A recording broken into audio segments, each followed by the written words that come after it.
When we talked to Luna Meow, they talked about how they want to be aggressive, they want to bring the fight, they want to be very in your face to your opponents, and yet we're not seeing that, and that's been an issue that has continued to trouble them throughout the group stage. Do you guys feel like it's nerves or something else that is affecting them and causing them to not play to the way that they play when they qualified here? For me, it has to be a lack of communication. I look over when I'm watching them play, and I don't see them talking to. There's no moments of hype. There's no moments of being together. There's no teamwork. Honestly, if you look at them, so I think that's what's missing is they just need to start communicating, or have somebody come and be like, "Hey guys, you can do this." They need someone to back them up so they can prop themselves and actually play the game that they want to, because it's not being delivered here. Yeah, we heard from 005 Bowie that he has some hearing issues, Yeah. so they worked a lot on their communication. But there are still definite holes there for the team, and they just really want to be able to prove their region proud. Let's see if they could do it here with the win on their final game versus BTG. We're going to be going to Towers of Doom.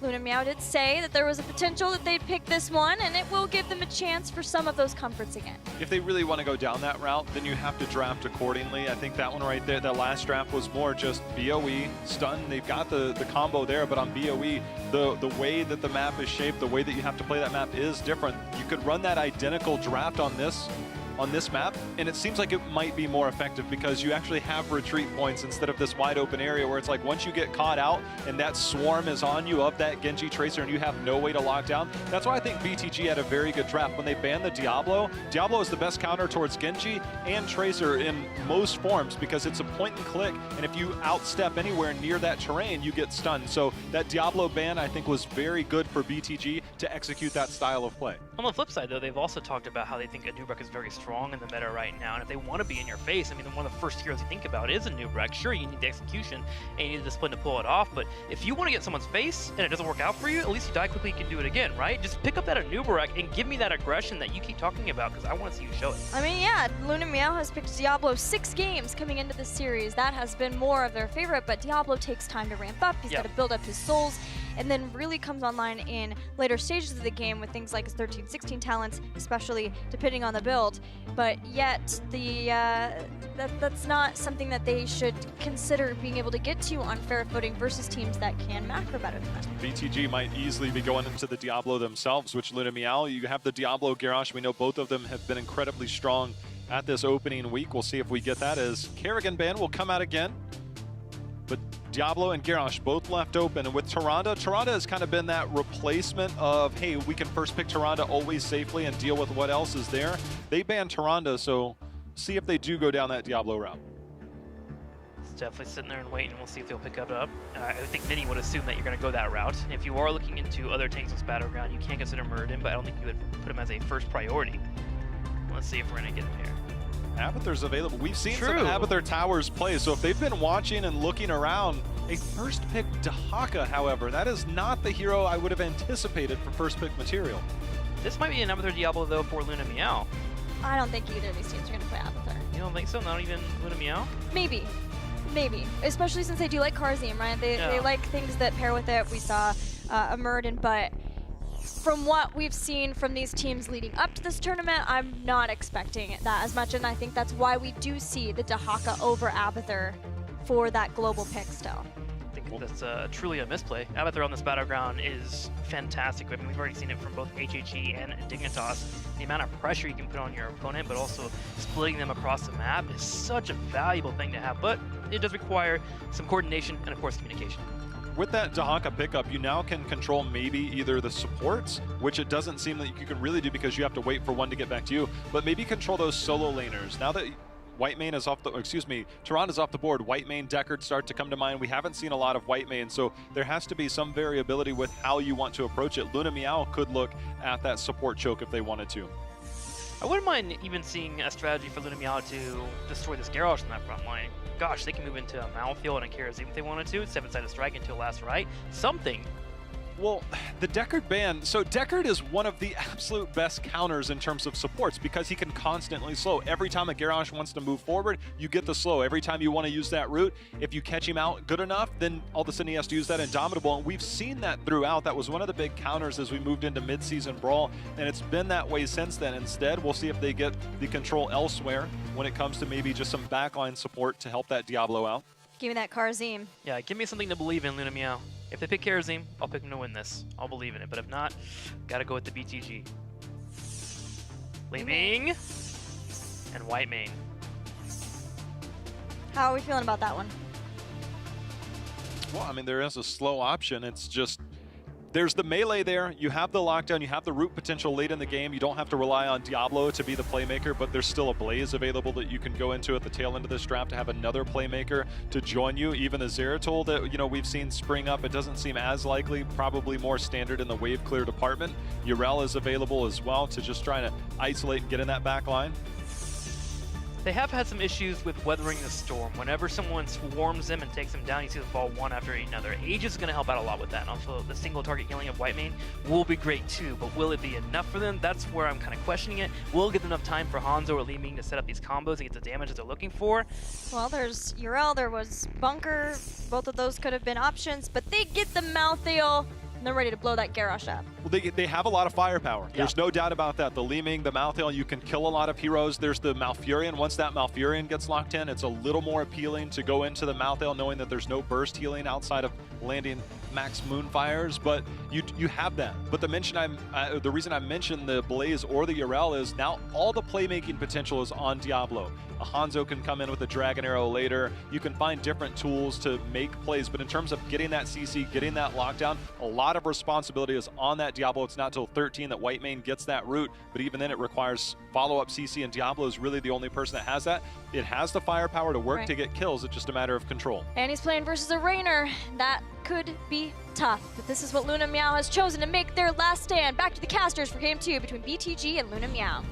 This is Luna Meow's last stand. Can they hold on and take a single map here at the BlizzCon opening week, or will BTG shut them down and take the lovely 5th place position in the group? I mean, you'd really love to see it come out here from Luna Meow, bow out gracefully, get a win on the board, go back to their home region and say, look guys, you know, it wasn't the entire result we were after, but we were able to represent our region on the big screen, and we were able to put in a solid day's work. And if you can't take the game, then at least go out in a blaze of glory. They have already put on a great show in game number 1, even though they weren't able to bring it home, taking so many close team fights.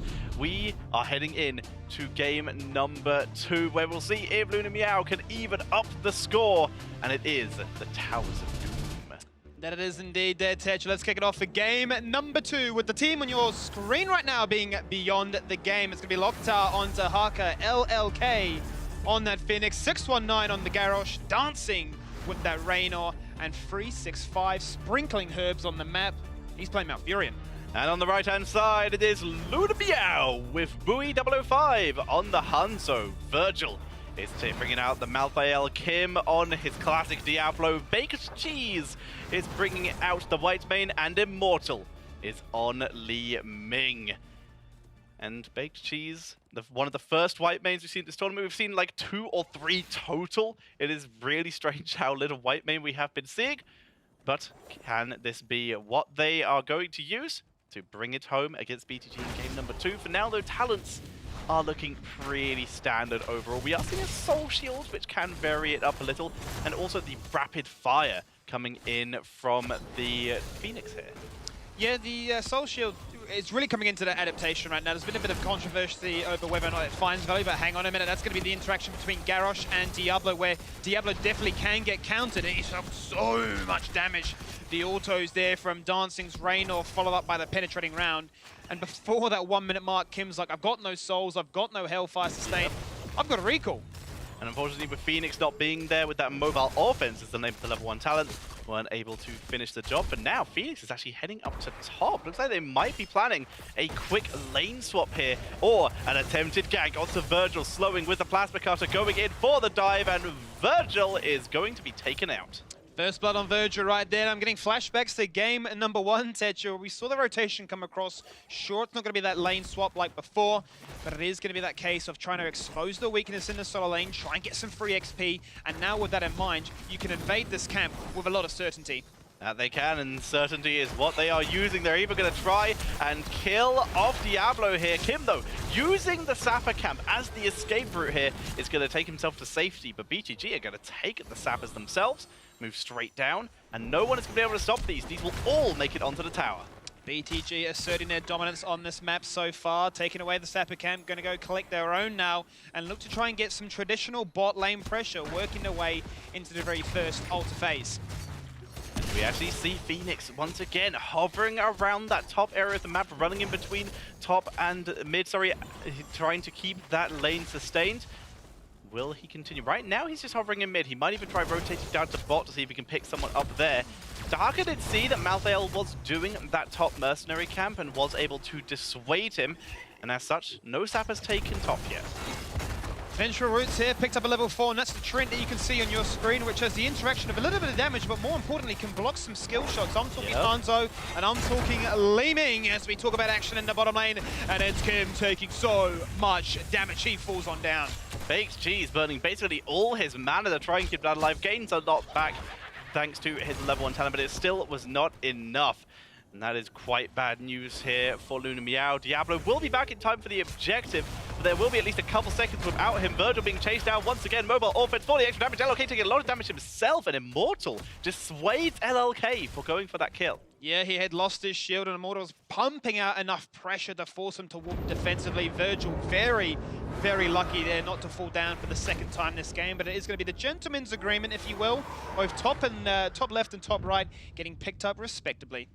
So let's have a quick look at the potential slows of BTG, which is what is going to empower this Phoenix. We have a slow on isolation. LLK needs to be careful, actually, to keep himself alive. He will be able to micro backwards. We have the small slow on Groundbreaker, and the potential slow on Twilight Dream later on. Reyna can also pick up a slow, so there's a little bit of empowerment, including Phoenix's own stuff, making this mobile offense, oh, hang on. Double being used, turning it on to Kim, trying to focus him down. Healing is okay, but it's not enough. And that damage from LLK with this mobile offense and target acquired is so good. His ability to chase is insane. This is one of the weaknesses that the analyst desk had already highlighted right there, with the Diablo being the sole initiator. There is no reliable follow-up. They tried to get the Phoenix. He was quite able to, or quite comfortably I should say, able to warp out without a fear of it being cancelled or of a fear of being locked in place and having to really think hard about how he wants to play that skirmish out. You see it happen once again. It's a desirable situation. The Shadow Charge gets the collision against the wall, but it's that age-old classic between the Garrosh and the Diablo. It's almost like what we saw with ETC as well. You know, who can bait out who? Exactly. Who can get the initiation and who can get the counter-initiate? Speaking of initiations, we actually see 619 hovering around the area, but this time he's too late for the invade. Even going to take a little bit of damage from Kim, who just gets tossed in once again. Root lands. Dancing is attempted to be an escape, but a penetrating round says absolutely not. Kim's third death this game so far, not having the best time. He's got only 29 souls to his name. So he is a very squishy Lord of Terror. But we come in now to the next altar phase. 2 in the top lane, with BTG currently leading by 1.5 levels. Dancing forcing a leash onto that camp. Needs to be careful in case he actually just leashes it completely after the third point of leash. Shots coming out even on both sides. 4 shots either way, with BTG still sticking with a 4-core health lead. Well, into the bottom lane now. That's where the action has been for the most part of this game. BTG wanting to secure themselves level 10, escorting these sappers ideally into these structures. Bear in mind, Dahaka has global here. He could try and burrow down. They wanted to try and make the play, but this is all really about that second tower, empowering their next push to be going straight for the fountain and then the bell tower. And this is where they're going to start to try and control this. This is not the most aggressive bottom control composition for BTG, but it's certainly putting a lot of pressure onto Luna Meow. It's slow, it's methodical, and now with level 10s, it is to be feared, but an aggressive movement from Kim as level 10 is hit. Gets tossed in, Raider comes out. Lee Big has died somewhere else on the map, but the intercession from Whitemane saves Kim this time, but that was an interesting engage decision. If I have to be honest with you, Tetchy, I'm scratching my head about what Kim's thought process was. I'm seeing reminiscent sort of vibes of Dignitas here. They hit level 10, they go and pull the pin. I'm thinking there's no real way, reliably, for BTG to do that with what they have. But then Kim says, here, do you want to have a chance? Yeah. We don't have 10. How about this? Now, the siege continues in the bottom lane. They're going to completely bypass this bell tower to try and get some kills, but no, they do settle for it in the end. And with the ulti spawning in 15 seconds, this will get them some nice shots. Making the most of their level 10. The Shadow Charge does not stun LLK, so he just turns around. Mobile offense, target acquired. Kim chased down to Haka tunneling in, and Kim is on his own on an island and taken out. 61 sacks there, so he will not respawn once again. Not having the sharpest game so far, but for BTG, this is business as usual, really carrying through that momentum, that aggression, that team fighting prowess, and they're going to be rewarded not only with some kills, but also with some shots. 365 channels that in. All 4 shots onto the core. 5 shots, sorry, onto the core with that bottom bell tower under their control. Luna Meow, though, a little bit of respite. They now have their own level 10. They're going to begin to ping in damage to this bottom bell tower. But problems. Li Ming is basically their only hero who can really do this effectively. Hanzo's abilities aren't the best for structure damage. Here comes the Avoc Dragon Arrow, huge focus, but Tranquility Dancing is staying alive with the into the fray, keeping him alive. And Kim, I'm sorry, but back to the spawn point you go again. How did LLK not die there? He did not get punished. The Salvo went across, and the Aegis immediately 40 armored everybody. You're thinking that's completely fantastic. Luna Meow had the potential to turn things around, but they just were not able to get the kill. Instead, they find another casualty amongst their ranks. 2 members falling on down, and BTG have shown no signs of slowing down here. LLK is putting on a clinic right now. Like you said, barely escaping death, but playing so hyper-aggressive with this build of just chasing people down with those plasma cutter slows, getting the movement speed from target acquired, and then the extra damage just stutter stepping his opponents to death. Pick up Sapper Camp once again. They have level 13 in their arsenal, and it spawns quite nicely with another altar phase. This time 1 in a lane that they already control quite well. With that talent to advantage, with the pre-cleanse that comes across as well, mind you, they may just look to try and push this in with a Sapper Camp, retreat out, and get a total combine of, what, 8 shots. That's a lot of shots. 619 just walks it in. Bowie is getting focused out. There's so much healing, but he is by 005 as we see 619 pulling back, barely surviving with the healing of about 365. One of the sappers makes it in. Virgil was trying to sneak this, but Lockchar says absolutely not. They dive it in with LLK, and Virgil is taken out. Look, Tetra, there's a lot of numbers between these players, but a lot of numbers when it comes to the kill count too. 10 kills to 0, the perfect game so far here for BTG as they acquire some shots. More damage done to the core of Luna Meow, down to 15 as BTG double their score. Exactly, and they're continuing to hold bot, waiting for the next Sapper Camp to spawn. They are marching forward, putting on the pressure, and Bowie, look at him, he's eating so much damage just from dancing, who is just also doing such a good job. He's been sitting in the back, kind of unnoticed, but they're trying to dive him. Apoc does land once again, but Tranquility's already online, keeping 619 alive. Emmy surviving, there goes the taunt, however, instantly there comes the cleanser's result. The Aegis onto 4, Zilf the boys, can they get Zilf across? The Inquisition used defensively. The Salvation bit does not even need to be used. The souls get reset. Diablo will come back at 0, but the kill from Raynor, that is the main talking point. And LLK is already doing the Merc camp. His team would just marched in after Luna Meow tried the engage, and then the second a kill is achieved, he backs up and begins to gain his team more value elsewhere on the map.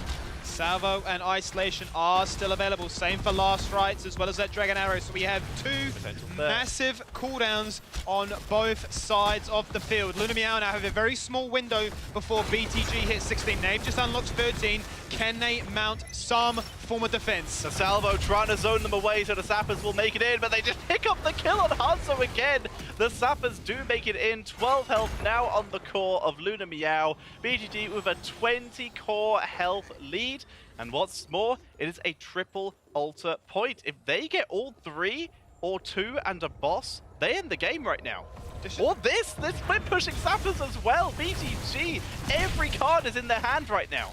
LLK is so safe, and once again, he's just not being punished. Hanzo just took his death and said, please, just take me out of this game. The arrow wasn't used. He could have denied that cooldown from coming across. That's As you 10. mentioned, there's shots. Down to 7 now on the quarter, going to go in for the invade. There go a few more Dragon shots. arrow. Dragon's arrow, call down to 2, and that's going to be the brush talk to start this fight. The Aegis is good. Luna Meow laying their lives down on this step. They get the first kill in the fight onto Garrosh. Kim barely surviving, but LLK chasing him down, picks up the kill. 365 is channeling this in. They have to get to him. 1 for 1 so far, but it's going to be another kill going across. Virgil, how did you survive? You disgusting player, making things happen from afar with the last rights now on cooldown. It's a 2 for 1, as I mentioned. Luna Meow trying to hold on. Members are low, and low they may fall, as the sappers and bot lane provide an anticlimactic ending to what was a fantastic display of skill. Luna Meow, they laid all their cards down on the fight, but BTG played it calm. They sacrificed members to keep Luna Meow busy, and with that, they are able to secure the 2-0 win and take the solid 3 points, ending their group in 5th position.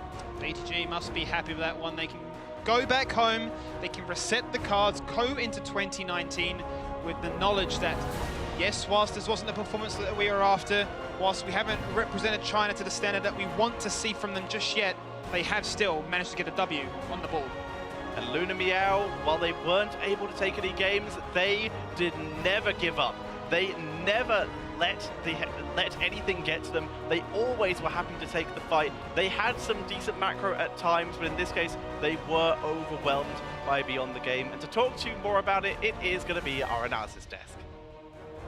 Luna Meow never gave up. They never let us down either, and that's the important thing. BTG end on a win, and I tell you, 619 should change his name to 11 because that's what he turned it up to. He had so many Garrosh combos, it was ridiculous. And he had 365 to back him up too, which is something that we should talk about. Typically when you're a Malfurion player and you're waiting for that Garrosh to throw someone into your route, you sometimes have miscommunication or you could be off, but they were on point many times. If there's one thing to say about BTG when they're going home is that if they have a plan and you don't contest them, they are going to execute it, and they did it beautifully there. 984.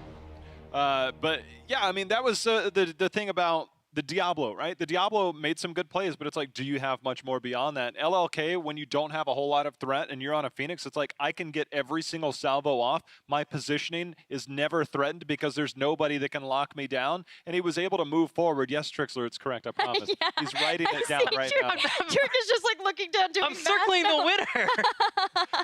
Okay. But that was, I mean, LLK, I mean, there was a lot of plays by Garrosh. The flips are easy. There's no control. That's why I said the Deckard works really well against that. The slowing. That's why BTG's drafting did play well. They banned the Diablo in the first game. They banned the Jaina in the second rotation. Jaina would be another hero that can get the slows in control on a Garrosh-style play. More CC. So I love the drafting from BTG. I love the play in LLK. I mean, I've been saying his name all week. I actually really like what he brings to this team. He was able to step up, and he's like, look, free reign, let's go. Yeah, and it's dangerous to go to an analyst desk alone. You need to take someone who can do your backup math and check to make sure that you did it right. So if anything, I got you. Trixler's supporting you just I'm like your Tassadar. 365 was supporting 619 and the rest of the team, and I'm also happy that BTG was able to end on a win. They dominated in the Chinese region for the entire phase pretty much. It took them a little bit to ramp up, but once they did, they looked very strong, and I think it was hard. Well, you want to cheer on the one and you want to cheer on their successes, and we know they will be going into BlizzCon. It's still hard to know that you're not getting any wins here. So this is, if nothing else, just knowing that you're able to get this win is great. I mean, this is the moment when they're flying back home they can smile on, right? Right. Like, we pulled off that combo. That was pretty awesome. Yeah. We body Kim so many times. That was great, and they can talk about it. But on the other side, too, for Luna Meow, I think if there's one thing that we could all actually learn from that is not to be afraid of death in the game. It's okay if you die occasionally. Make sure you respawn back, you as a team. You need to have those kills. You need to have that follow-up, or you're going to fall flat. All right, well, we have one match left. Genji versus Miracle. This is for the top of Group A. Stay tuned for the conclusion of the HGC Finals Opening Week.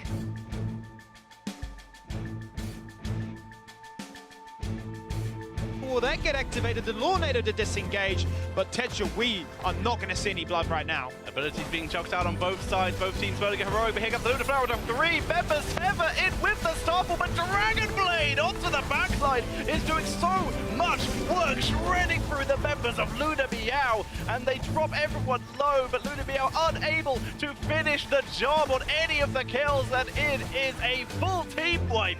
as Luna Meow head back to the spawn point and be only hero who can really do this effectively. Hanzo's abilities aren't the best destruction damage. Here comes the aim of Dragon Arrow, huge focus, but Tranquility Dancing is staying alive with the into the fray, keeping him alive. And Kim, I'm sorry, but back to the spawn point you go again. How did LLK not die there? He did not get punished. The Salvo went across, and the Aegis immediately 40 armored everybody. You're thinking that's completely fantastic. Luna Meow had the potential to turn things around, but they just were not able to.